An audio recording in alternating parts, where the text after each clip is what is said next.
It genuinely hurts me to make this review. As a massive fan of the Hitman franchise, I was naturally extremely excited for Hitman 3 VR Reloaded. But you'd be better off getting a pet rock named Bam Bam and taking it for daily walks in the park than spend your time and money on this game. Let's start off easy with the graphics, and then I'll get to some extremely questionable decisions that they've made for this game, so stick around, it's gonna be a fun ride. This is the trailer, so we knew it was gonna feature cel-shaded graphics, and I wasn't even mad, bro. A well-made cel-shaded style can be great, and there are plenty of examples out there.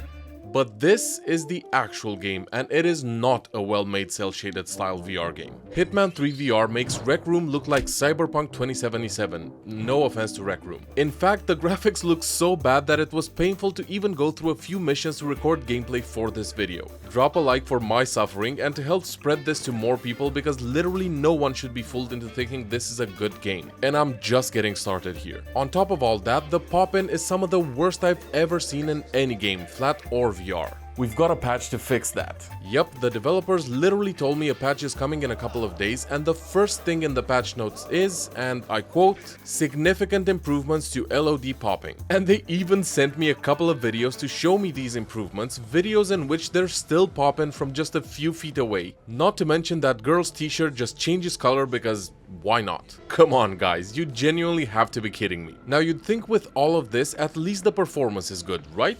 Nah.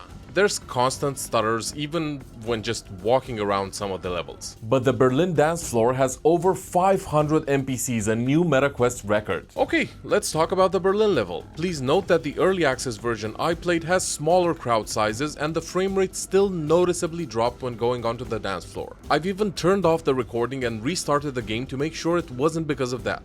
Okay, so let's assume they will fix all of the above, although I genuinely doubt they can. The patch coming out in a couple of days supposedly fixes some other animations, VFX, lighting and shadows, so yeah, maybe, but probably not. But something they absolutely cannot fix with patches is the VR interactions, or lack thereof, and the overall jank that is at a level that I haven't encountered in a long time. So let's talk about it. Hitman 3 VR Reloaded is rebuilt for VR, right? Yeah, it is. So why are the cutscenes and mission briefings in 2D? Let's rewind and go have a look at the tutorial, which shows off all of these gloriously rebuilt for VR interactions. Punching enemies? Sure, feels decent. Silent takedowns by choking them? Oh yeah, just lift up your arms and they'll cramp up like chicken feet, and then you start to strangle enemies and your hands stay in the same position even if you move them. So they end up clipping through their neck. Yeah, that's normal. So let's move on to some guns, and then I'll tell you about the new rocket launchers they've added that are integrated directly in the palm of your hand. So I go pick up the silenced pistol and naturally try to stabilize it by using my other hand. Nope, that's not an option, you can't. Reloading? You just press a button and a random reload animation plays while you just sit there because there is no manual reload. And it's even worse when dual wielding pistols, because when reloading one, the other one just disappears into thin air. Great. Aw, but snipers have to be awesome, no?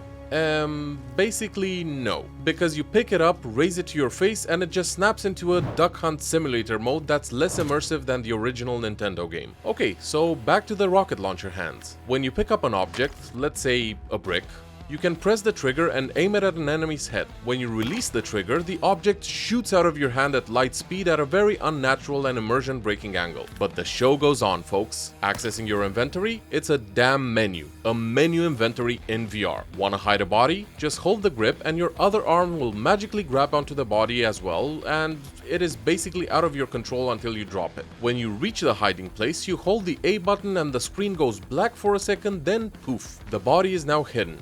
Rebuilt for VR, my ass. Wanna hide yourself? Sure, just press A, screen goes black, and then while inside you have no hands, and if you move your head will either pop through the walls or, you guessed it, the screen goes black. And same goes for climbing, vaulting, and scaling ledges. Okay, I'm done. The overall level of jank in this game is something that I've seen less of even in VR games made by solo developers. This kind of stuff is not what I would have expected from a franchise worth probably hundreds of millions of dollars? Now, while making this video, I genuinely tried to find some good aspects of Hitman 3 VR. And it is Hitman 3, hit by a man with a van 3 times. Not only could I not find a single fun aspect in this train wreck of a game that I've been eagerly waiting for, but every second of it has been ugly, frustrating, and janky. Normally, I wouldn't even bother covering a game on the channel if it's terrible, but with this being such a long-awaited title, and what I was genuinely expecting to be one of the AAA VR releases of the year, I had to prevent you from spending your hard-earned cash on this piece of trash. I remember playing the first few Hitman games with my dad as a teenager, and they were so well made for their time, so incredibly fun and badass. So seeing this release for VR in 2024 absolutely breaks my heart, and I cannot believe I'm explicitly telling people not to buy it. All that being said, there are 2 fantastic games I played recently that are worth your time and investment, so check out any of these 2 videos next to cleanse your eyes of the mess that is Hitman 3 VR Reloaded. I'll catch you soon, guys. Cheers!